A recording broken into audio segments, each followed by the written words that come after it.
What made a woman scream in the middle of a silent church and collapse in terror before she could whisper why? The villagers froze, their gasps bouncing off the creaking grass walls as the dusty air grew thick.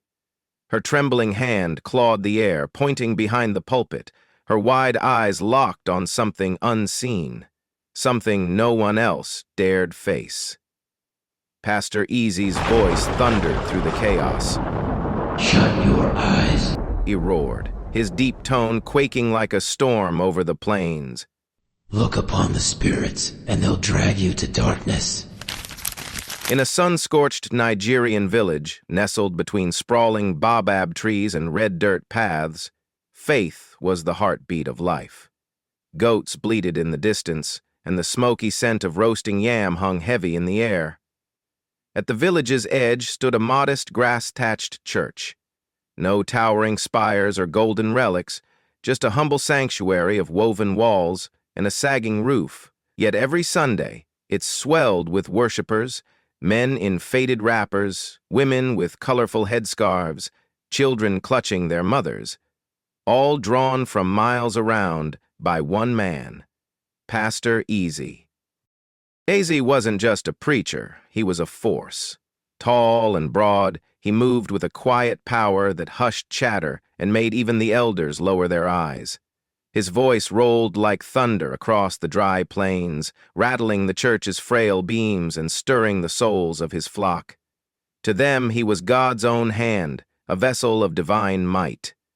The villagers huddled over evening fires, sharing tales of his miracles. "You saw it too, didn't you?" Mama Chica whispered, her hands wringing her apron. "My boy'll be. He couldn't walk last moon, his legs twisted like old roots. But Ease laid hands on him, and by dawn he danced through the market, laughing." Her neighbor nodded, eyes gleaming. "And Baron Igioma, she cried for years, no child. Ease anointed her with oil, and now she's heavy with twins." Even blind Papa Udu, another chimed. He saw the sun after Ease prayed. Swears it was like waking from a dream. These stories, woven with awe and maybe a thread of hope, made Easy untouchable. His word was law, his presence holy, his rules ironclad, and one command rose above all: never open your eyes during prayer. Each Sunday, as the faithful squeezed onto splintered benches, their sandals scuffing the dirt floor, Easy ascended the pulpit. His simple robes billowed as if stirred by unseen winds, and the creak of the wood faded under his weight. "Close your eyes, children of God," he boomed, drowning out the wails of restless babies and the rustle of palm fronds overhead.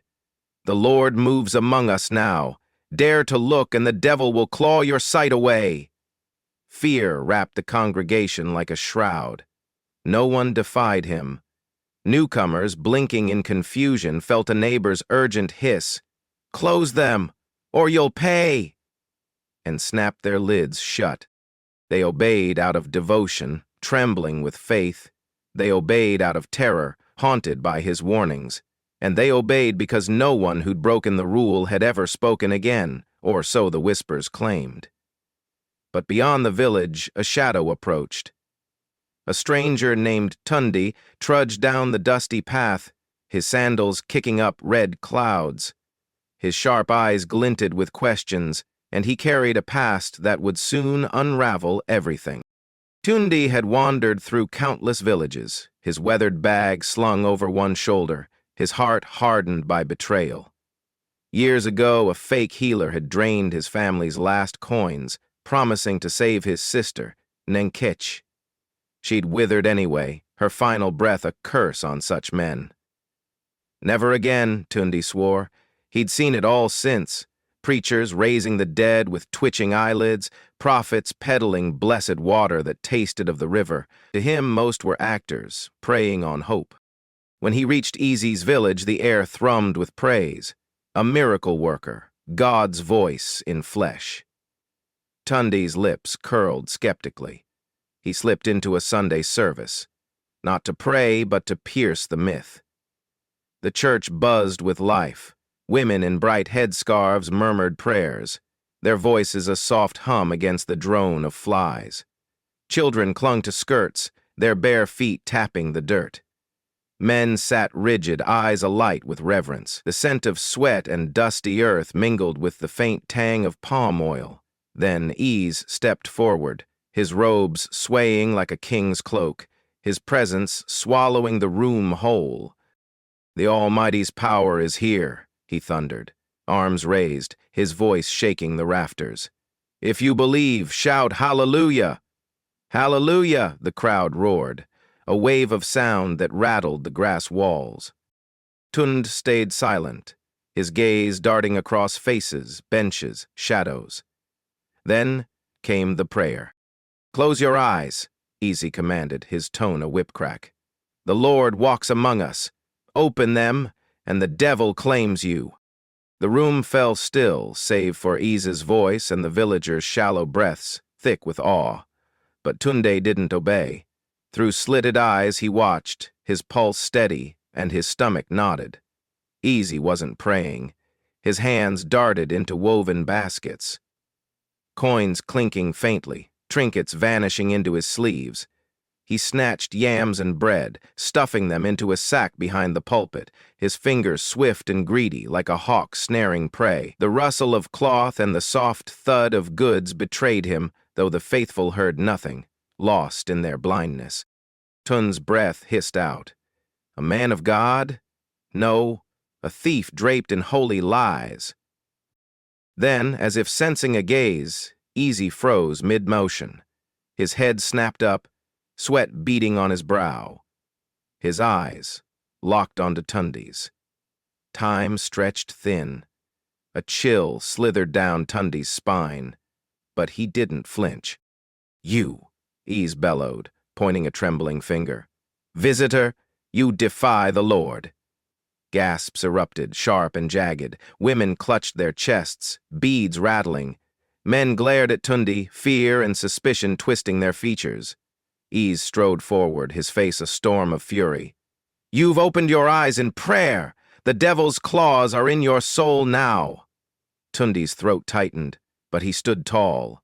"Hear this, faithless one.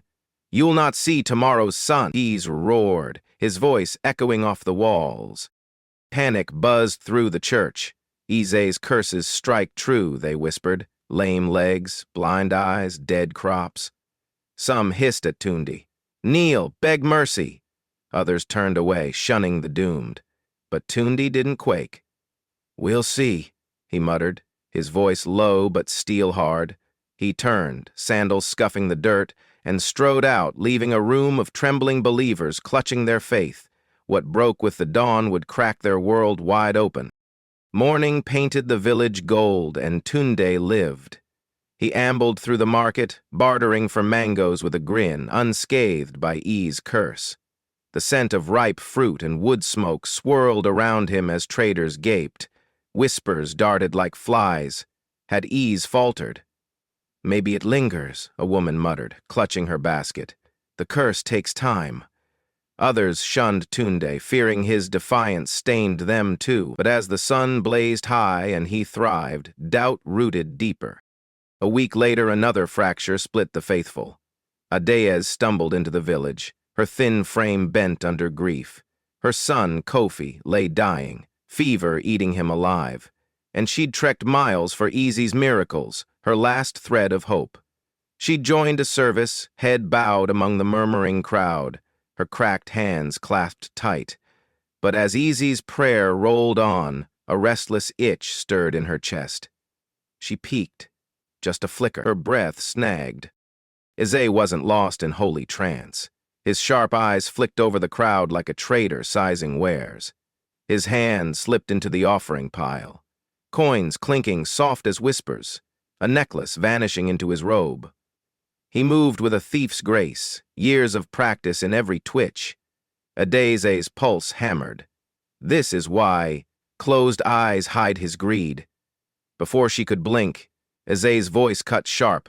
"You have sinned." Heads jerked up, eyes hunted. Then Easy's fingers stabbed at her. "From now, your voice is dust." Adeyes gasped, hands flying to her throat. She tried to cry out. Nothing. Her lips parted in silent screams, terror flooding her eyes as she stumbled back, tripping over a bench.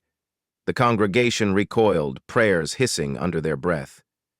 Easy's power proves itself, they thought, awe and fear mingling. But it wasn't divine. Fear had seized her throat. Not Easy's curse, but her own dread choking her silent. Still, none questioned it. To them, his might stood firm. Mama Chica whispered, "She must doubted sin brought this." A man nodded. Easy's wrath spares no one. Adaze sank to the floor, tears streaking her dust-caked face, her mute panic a testament to Easy's reign. For now the lie held, iron strong, unshaken. But beyond the church walls, Tunde lingered in the shadows, watching her fall. His jaw tightened, and a spark lit in his chest. He'd seen enough. Soon, Ease would too. The village had always knelt to Easy's will. His miracles were their shield, his voice their guide through drought and storm. But Tunde's survival and Adaze's silence sowed doubt, small weeds at first, creeping through the cracks. "Maybe Tunde's curse waits," a trader grumbled, eyeing him warily. Adaze sinned. Her tongue paid, a woman reasoned, clutching her child. Yet questions festered. Why always closed eyes? Why did offerings pile high while the church's roof sagged and widows begged? Why did Aze's belly swell as orphans grew gaunt? Fear still ruled. Ize's wrath loomed like a thunderhead. None dared test it. But one moonless night, 3 young men, Chuka, Obi, and Namdi, grew restless. They'd watched their mothers sell their last yams for Ize's seeds, their fathers limp home from fields to drop coins at his feet. For blessings that never came, Chuka thought bitterly. Under the cover of darkness, they crept toward Ize's home, hidden behind a grove of swaying palms. They'd pictured a mud hut like theirs, simple, pious. They froze at what they found. A mansion sprawled before them, walls of smooth clay, a roof of gleaming tin. Golden lamps flickered through fine curtains, casting light on stacks of coins and baskets overflowing with stolen bread, cloth, jewelry, the village's offerings hoarded in greed. Chuka's fists clenched. "This is our blood, our sweat," Obi hissed. "He's no pastor, he's a king of thieves."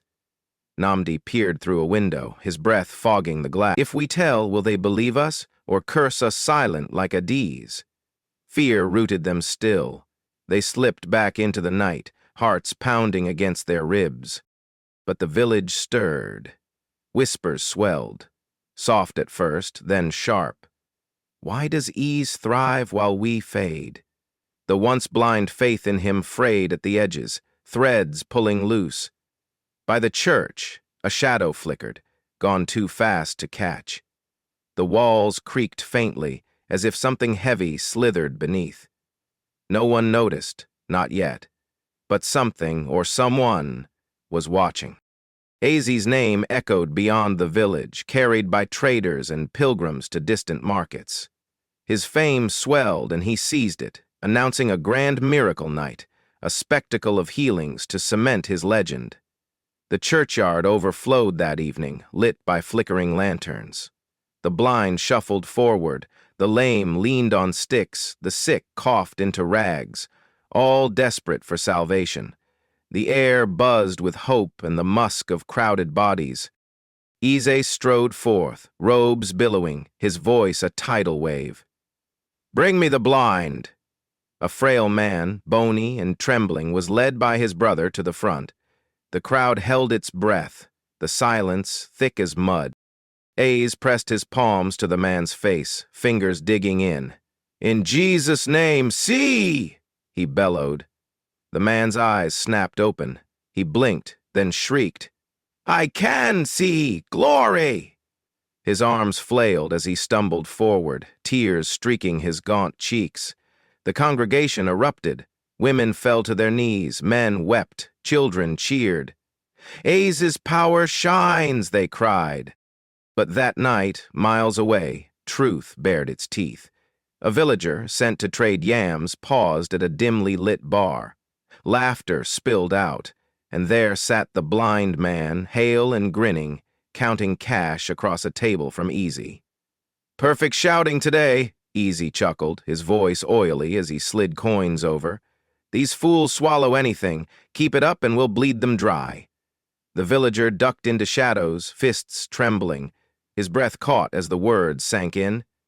Easy's miracles were a lie, staged, paid, hollow.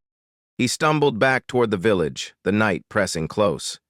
Overhead, the wind hissed through the palms, sharp and alive. The truth burned in his chest, and soon it would set the village ablaze. Rumors raced through the huts, hushed, jagged whispers about the bar, the coins, the sham. Some clung to Ease. "He's God's own." Others wavered, eyes darting to the crumbling church. No one dared shout it.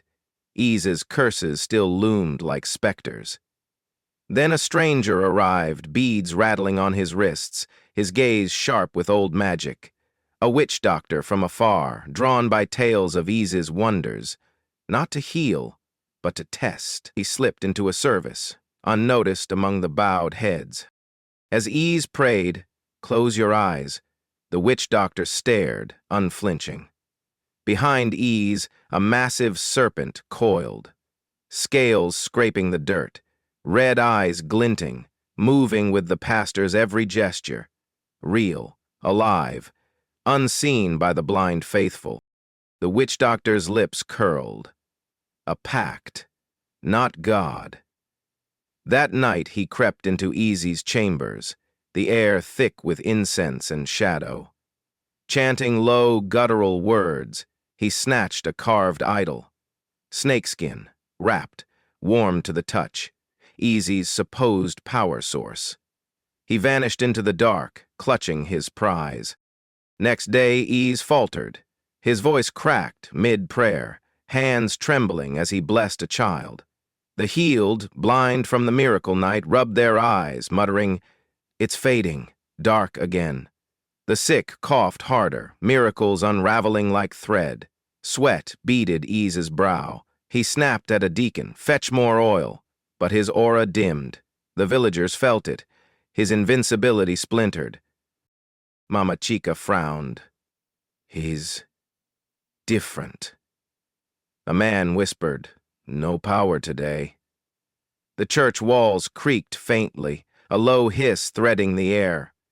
Ease's eyes darted, wild. He knew something was gone, and he feared what stirred in its place. Easy's voice quavered at the next service, thin and unsteady. The congregation shifted, uneasy glances flickering. Tunde stepped forward, his stance bold amidst the murmurs. "You demand closed eyes," he said, voice ringing clear. "What hides behind your prayers, Easy?" Easy's mouth gaped, words stumbling. Then a scream tore through the church.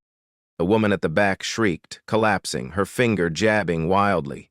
"Behind him, look!" Heads snapped up. Eyes flew open. A black serpent loomed, thick as a palm trunk, scales glinting like oil, red eyes blazing. It had lurked there always, unseen by the blinded, hissing as it slithered free of shadow. The air grew heavy, the hiss slicing through gasps and prayers. Screams erupted, bodies scrambled over benches, sandals thudding dirt. Ease staggered back, robes tangling. "No, you weren't meant to see." His voice broke, power slipping like sand through his fists. The snake reared, towering over him, its tongue flicking the air. A voice, not human, ancient as the earth, rumbled through the church. "A soul for power, Ease. A life for every miracle. You've failed me." Gasps choked the air. Truth crashed down.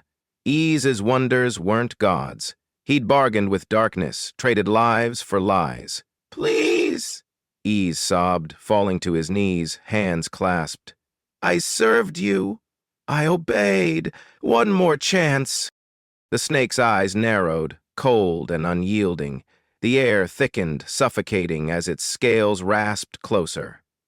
"No more," the voice hissed. In one swift lunge, the serpent struck, coiling around Ease, its body a crushing spiral. His scream, sharp, desperate, cut off as it dragged him into the shadows behind the pulpit. The church shook, dust raining from the roof. Then silence, deep, final. The villagers blinked into the stillness. Ise was gone. No trace but a faint scrape on the dirt. Tunde stood firm, chest heaving. Ise clutched her throat, a whisper breaking free. He's gone. The illusion shattered. Ise's reign ended. Not by man, but by the darkness he'd fed. Faith is a gift, a light in the storm, but blind faith can chain you. The village learned this, their trust in Ease a yoke of fear and lies.